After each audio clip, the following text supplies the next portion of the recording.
जय श्रीराम. आज रामनवमी. रामनवमीचा एक गोड संदेश घेऊन आलो होतो आम्ही भक्ती आयुर्वेदा चॅनलवर. आपला सर्व राम भक्तांचं स्वागत. राम नाम तो सब कुछ कहते ठक ठाकुर और चोर, जिस नाम से ध्रुव और प्रल्हाद तरी वो कुछ है और.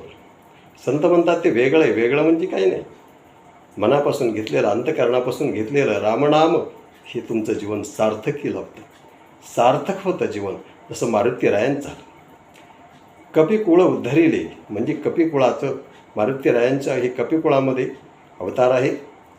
आणि कपी म्हणजे माकडं योनीमध्ये असणाऱ्याचं दर्शन, माकडाचं दर्शन, कपीचं दर्शन हे अशुभ मानलं जातं. पण रामभक्तीने मारुती रायाने ते पावन करून टाकलं. आज रामाच्या अगोदरसुद्धा दर्शन कोणाचं करायचं तर ते मारुती रायांचं. म्हणून आपणही आपल्या जीवनामध्ये रामनामाचा